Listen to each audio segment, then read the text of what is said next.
Through the book Anandmath or the Sacred Brotherhood by Bankim Chandra Chatterjee. It is translated with an introduction and critical apparatus by Julius J. Lipner. Anandmath is considered a seminal work in Indian literature. What is seminal? It could be related to a work or art or movement that strongly influences later developments. And in this case, yes, it did. It inspired generations of Indians to fight for their freedom and national identity. The novel's theme of patriotism, sacrifice, and nationalism continue to resonate even today. A Bengali novel written by Bankim Chandra Chattopadhyay, published in 1882. The novel is set in the late 18th century, during which two main events took place. One was the Great Bengal Famine of 1770, and second was the Sannyasi rebellion against British colonial rule. The story revolves around a group of sannyasis, or monks, who take up arms against the British East Company to protect their motherland and fellow Indians. The novel explores themes of patriotism, sacrifice, and the struggle for independence. The key elements are Vande Mataram, that introduces the iconic song Vande Mataram, which becomes a rallying cry for Indian nationalism. Bharat Mata, the concept of Mother India, a central theme symbolizing the motherland and her people. Sannyasi rebellion. The novel is based on the historical Sannyasi rebellion, showcasing the resistance against British rule and the quest for freedom. And it goes on to talk about sacrifice and brotherhood.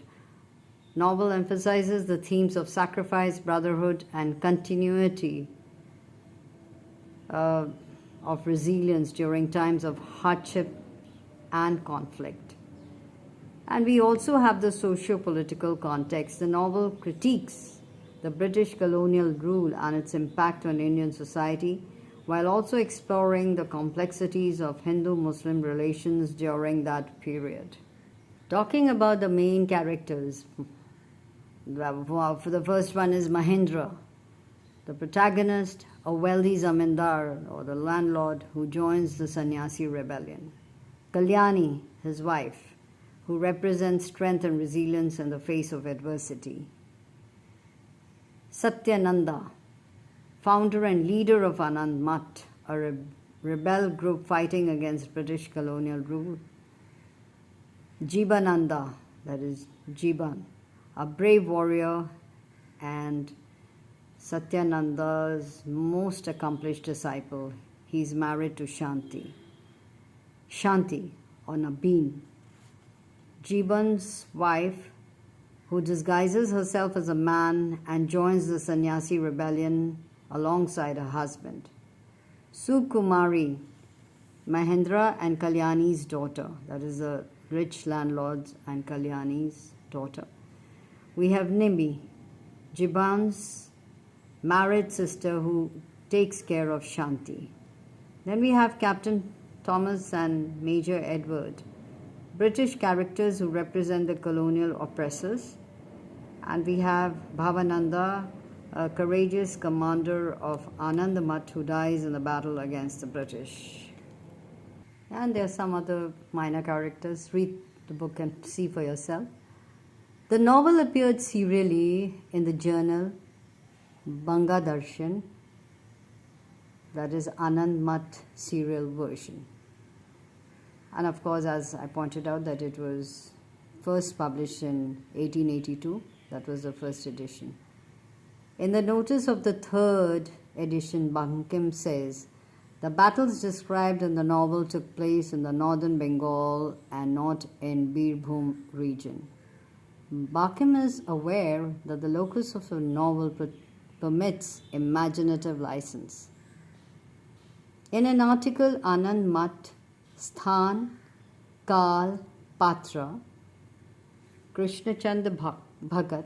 Now, Sthan means place, Kal means time, and Patra means characters.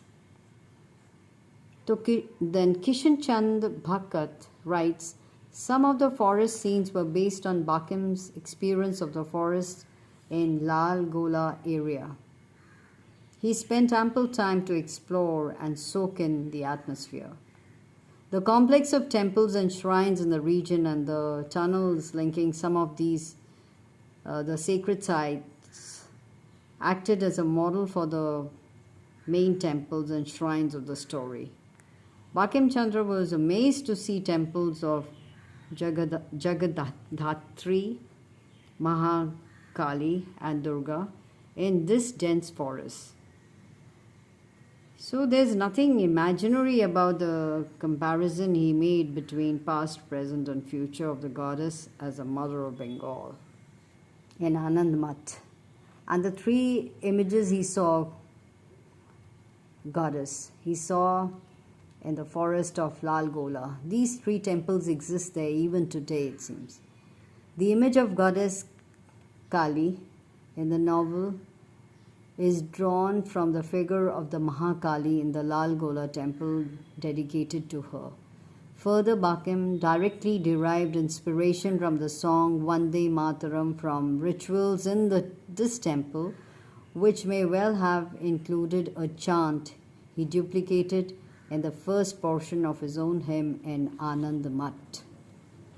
The Vishnu image and the temple described in the novel were quite possibly drawn from the counterparts found in Lal Gola. The family deity or the Kul Devata of the ruling house in Lal Gola was Vishnu in the form described in the Vishnu temple in the novel. The Mutt or monastery of Anandmath was based on an ancient Buddhist cloister, that is Bodh Bihar, situated in the woodland in the vicinity of Rajabari. The novel explicitly states that the monastery in which the leading Santans lived in the forest was once a Buddhist cloister. And I read from the book. During the famine of 1770, the controlling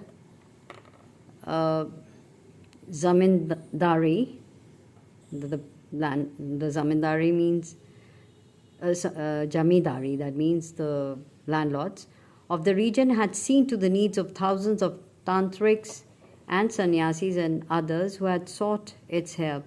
When Governor General Warren Hastings broke up this jamidari on the pretext of its failure to pay the full revenue, the beneficiaries, including tantrics and renouncers of the jamindari's aid in the past, attacked the British encamped nearby.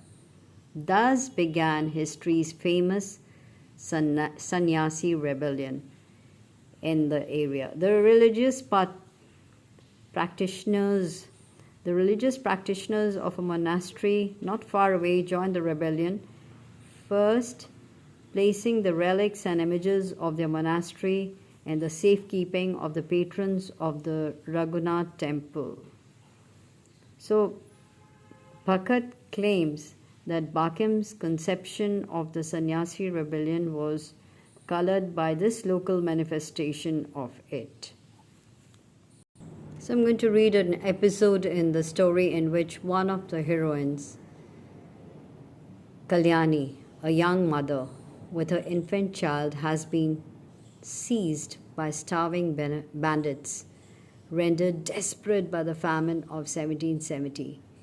Night is about to fall. In part 1, chapter 2, Bankim writes, "Then the black gaunt men seized and lifted Kalyani and the girl, carried them out of the building, and crossing a field entered a jungle beyond." In Hindu tradition, the word jungle connotes disorder, fear, insecurity.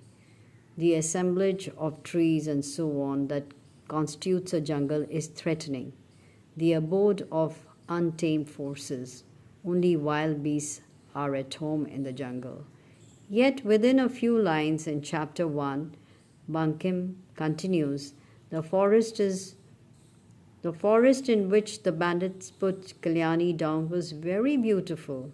There was no light, no eye to behold the charm. The beauty of that forest remained hidden like the beauty within a poor man's heart.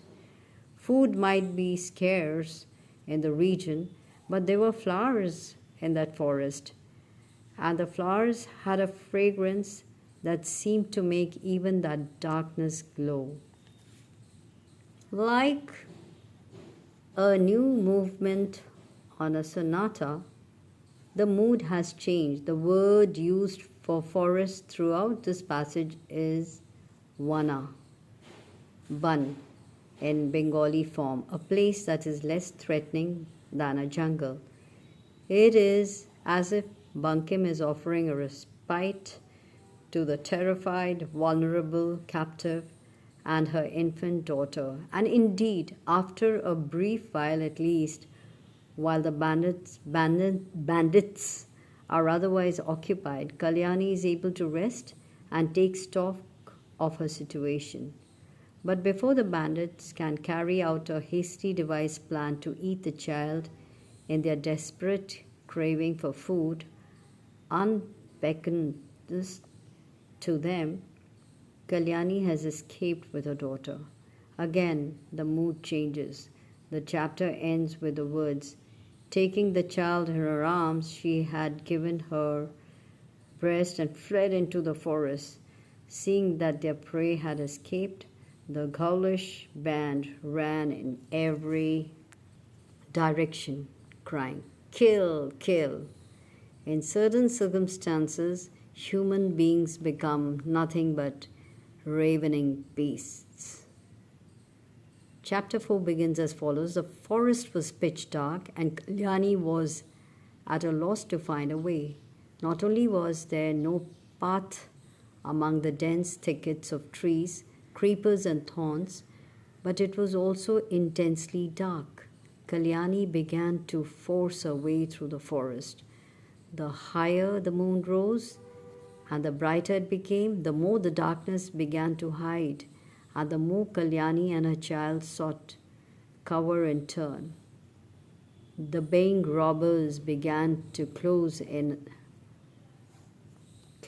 as the terrified child cried all the louder. The forest has changed form again, once more becoming an abode of beasts, including the human variety, and once again placing Kalyani in a peril. From a place that provides respite, fragrant with flowers, it is transmuted into a hostile, obstructive environment to the fugitives. It is like a living thing with different moods and faces, now protective, now threatening. There is more than a streak of what we might call romantic tendencies in Bankim. In his writings, nature is often personified, sometimes in her own right, sometimes as a foil of human agency, especially women. There is a fair amount of this in Anandmath. So if you go through that, you'll find that the background in Anandmath is formed by an account of those days of famine and pestilence 100 years before the time of Bankim Chandra. Only a novelist of his distinction could make the picture actual and real in just 3 small chapters. The language responds to the cold, unemotional mood of the narrator. Each word seems to be instinct with life and fire. Even a few simple and condensed paragraphs have become more suggestive than pages of historical documents. For example, and I read, it was a summer day of the Bengal year 1176. The glare of the heat of the sun lay very heavy on the village of Padachinha. The village was crowded with houses, yet there was not a man to be seen. Line after line of shops in the bazaar, rows of booths in the market, hundreds of earthen houses interspersed with stone mansions, high and low in every quarter. But today all was silent. In the bazaar the shops were closed, and where the shopkeeper has fled no man can tell. It was a market day today, but in the mart there is no buying and selling. It is the beggar's day, but the beggars are not out. The weaver has shut up his loom and lies weeping in his house. The trader has forgotten his traffic and weeps with his infant in his lap. The givers have left giving, and the teachers closed their schools. The very infant, it would seem, has no longer heart to cry aloud. No wayfarers are to be seen in the highways, no bathers in the lake, no human forms at door and threshold, no birds in the trees, no cattle in the pastures, only in the burning ground, dog and jackal crowd. So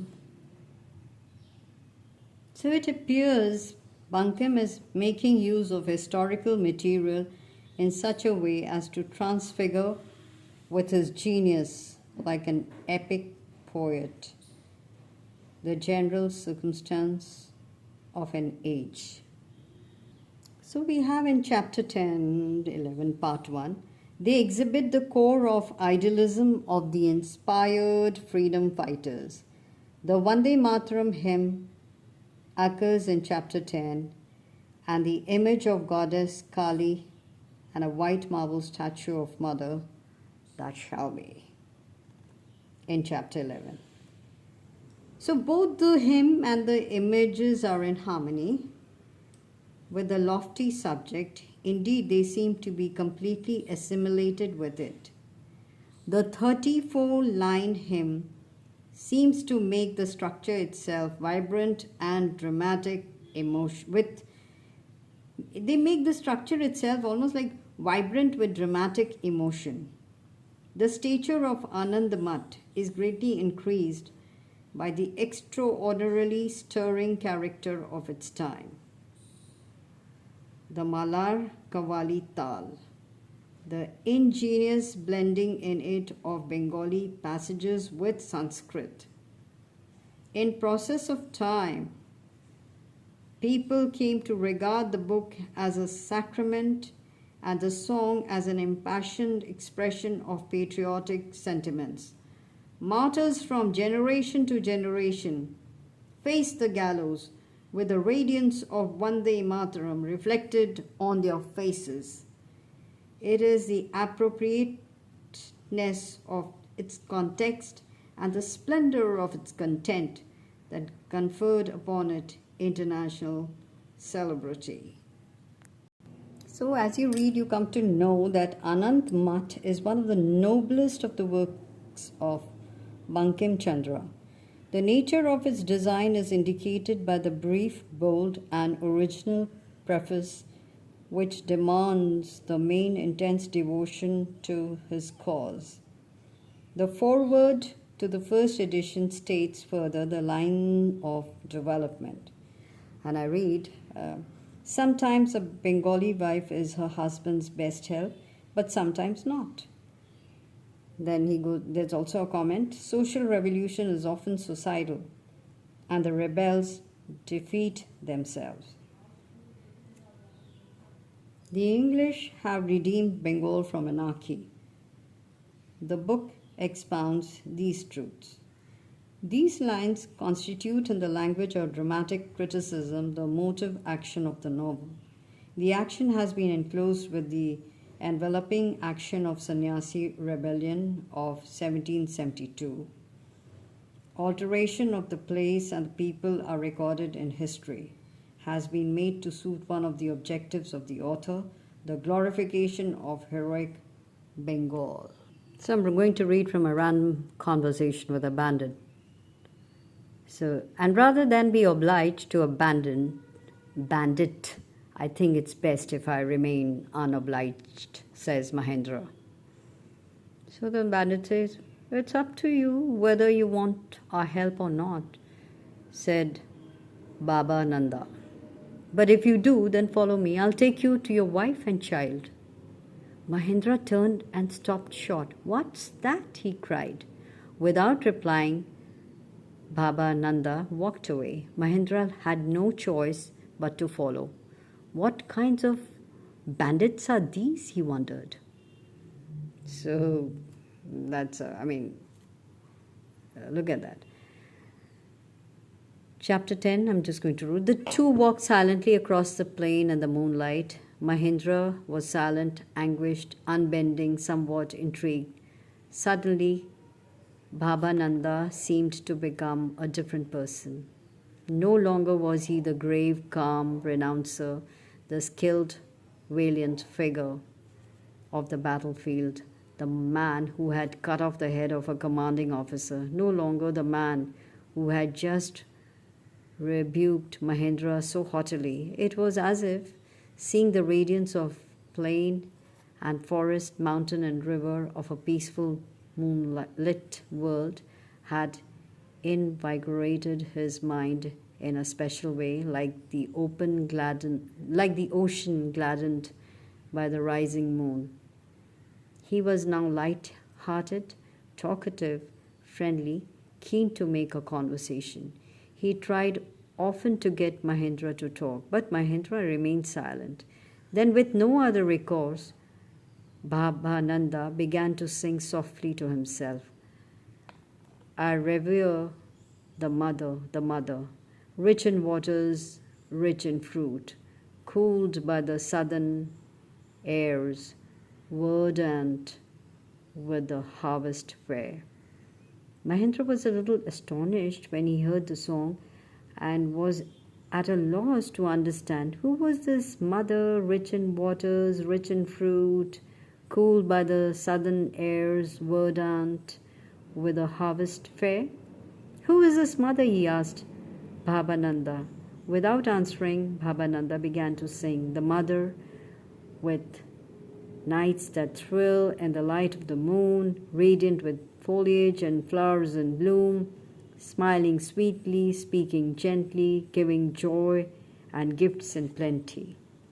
And long since this, let me say that this prayer to the motherland in 1950 became the national song of India. It goes like, Vande Mataram, Vande Mataram, Sujalam Sufalam, Malayaj Shitalam, Shasya Shamalam, Mataram, Vande Mataram. So Sujala means rich in waters, Sufala means rich in fruit, and cooled by the southern airs. That means where the sandalwood trees are on those mountains, the breeze from there fills the entire atmosphere with perfume and cools, etc. You can just read for yourself and you know that. Okay, now Mahendra cried, but that's our land, not our mother. What are you talking about, motherland? That's our land. Baba Nanda replied, we recognize no other mother. One's mother and birthland are greater than heaven itself. But we say that our birthland is our mother. We've no mothers, fathers, brothers, friends, no wives, children, houses or homes. All we have is she who is rich in waters, rich in fruit, cooled by the southern airs, verdant with a harvest fair. Then sing on, said Mahendra, understanding at last, And Bhabananda sang once more. I revere the mother, rich in waters, rich in fruit, cool by the southern airs, verdant with the harvest fair. The mother with nights that thrill in the light of the moon, radiant with foliage and flowers in bloom, smiling sweetly, speaking gently, giving joy and gifts in plenty. Powerless? How so, mother? With the strength of voices fell, 70 million in their swell, and with sharpened swords by twice as many hands upheld. So, well, this is a bandit, and this is how he says we have no mothers, fathers, brothers, friends, wives, houses. All we have is our motherland, because who's rich in waters, rich in fruit, cool by the southern airs, verdant and harvest free. And he continues to sing, to the mother I bow low, to her who wields so great a force, to her who saves and drives away the hostile hordes. You are wisdom, you are law, you are heart, you are core. In our bodies the living force is thine, mother, you are our strength of arm, and in our hearts the loving balm, yours the form we shape in every shrine. For you are Durga, bearer of the tenfold power, the wealth's goddess, dallying on the lotus flower. You are speech, to you I bow, to us wisdom you endow. How beautiful, even in translation. So you can imagine the original. So I continue to read from page 146 of this book.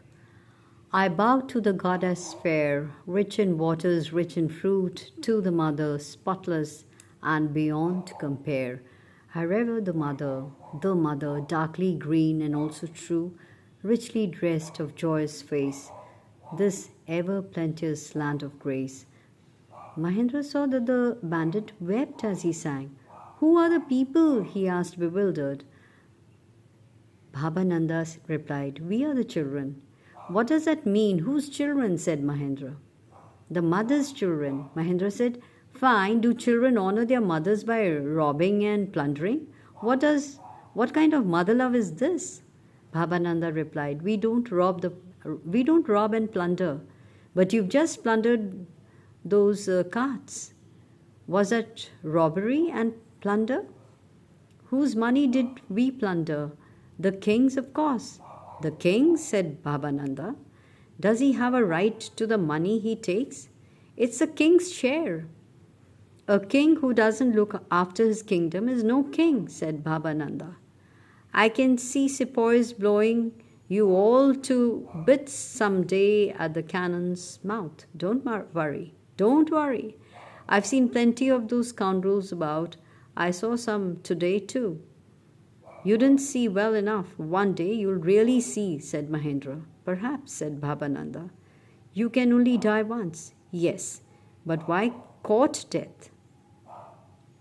So, the conversation goes on, etc.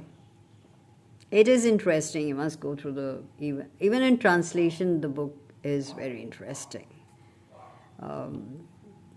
Essaying the culture, the history of Bharat, India. So Bankim was born in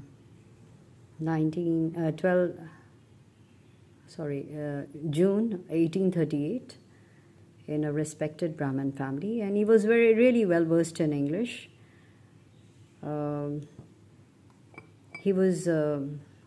It's written in several respects he had been westernized through a knowledge of English and conformity to British ways. Bankim was to display and increase this influence by attending English teaching schools. He was good in Bengali, he was good in Sanskrit. So Bankim had a robust knowledge of Sanskrit learning, notwithstanding his modest disclaimer in later years that he was an indifferent Sanskrit scholar.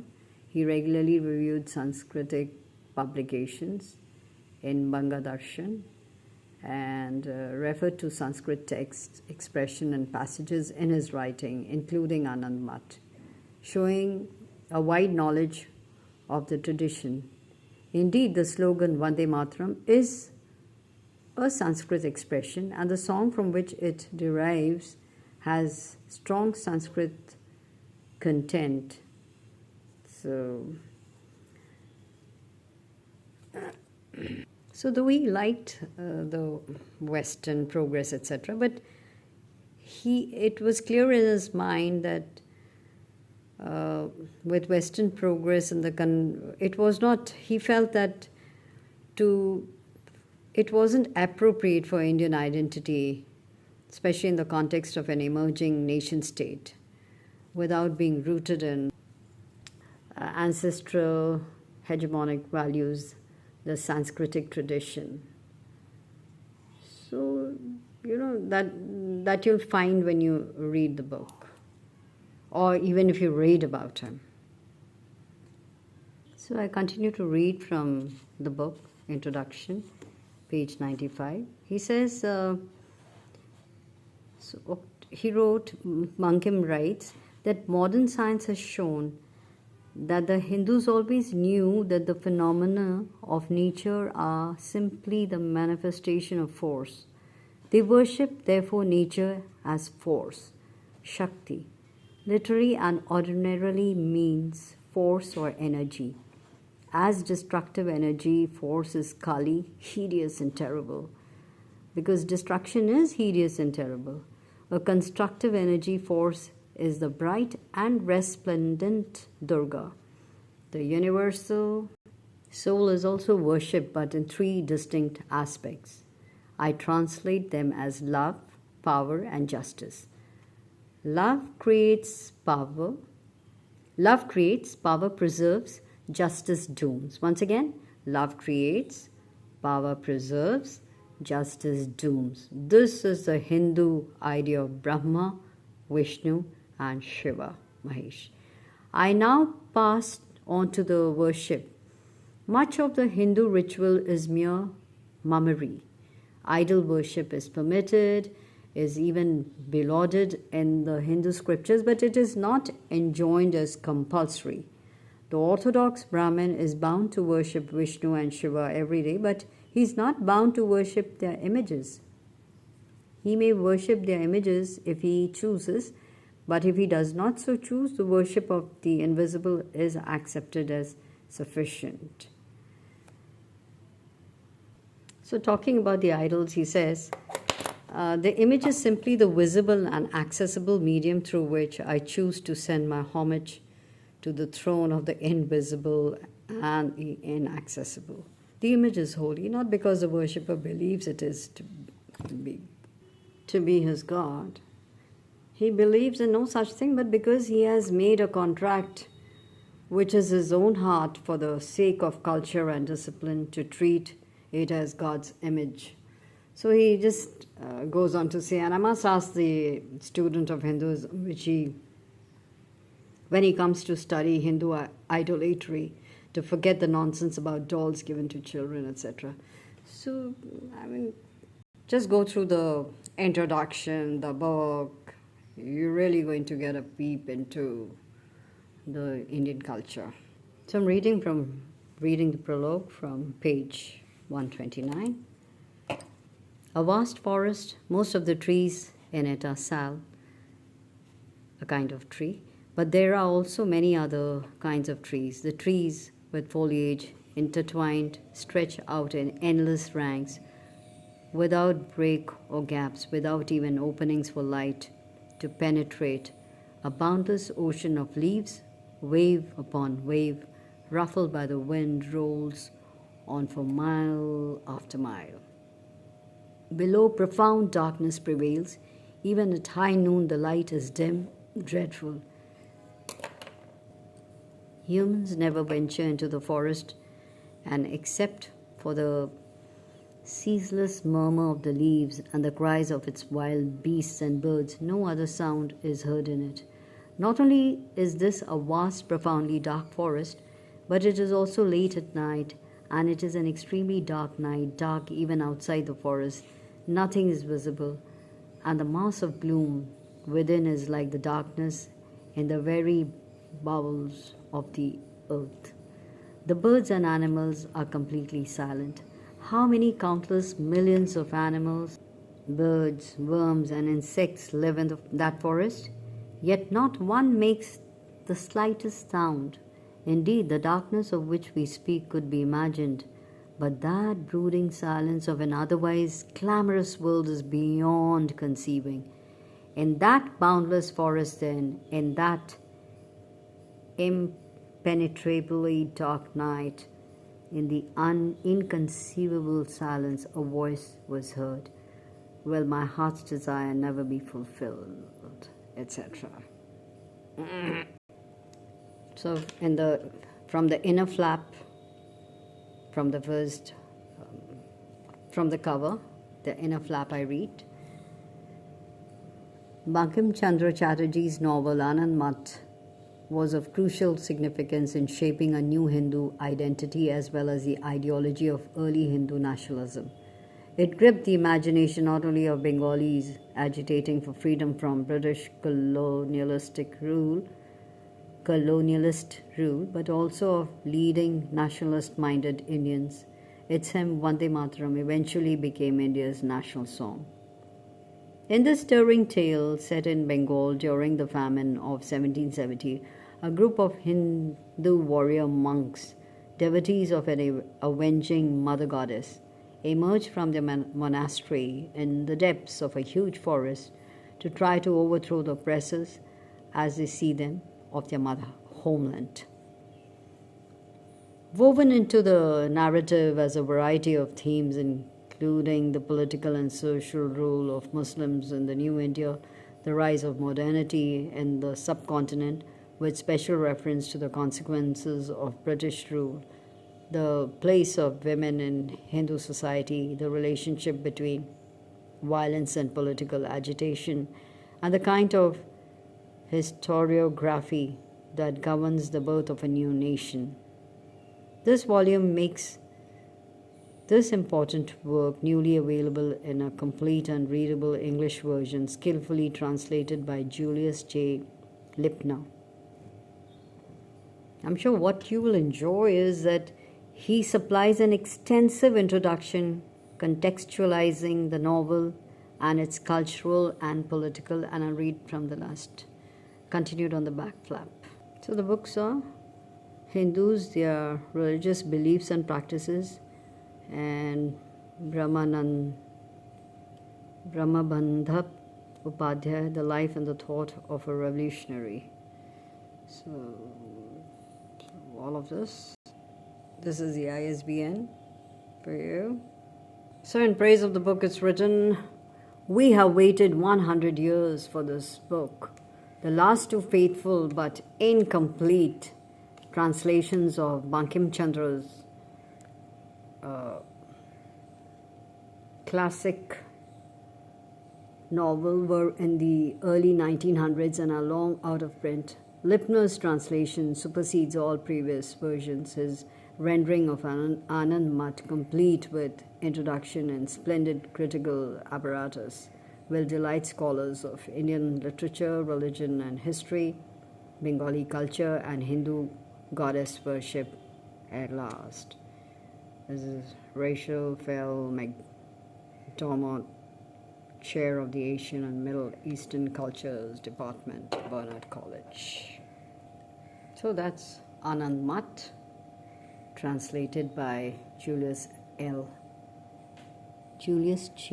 Lipner. Wonderful book to go through. Must read.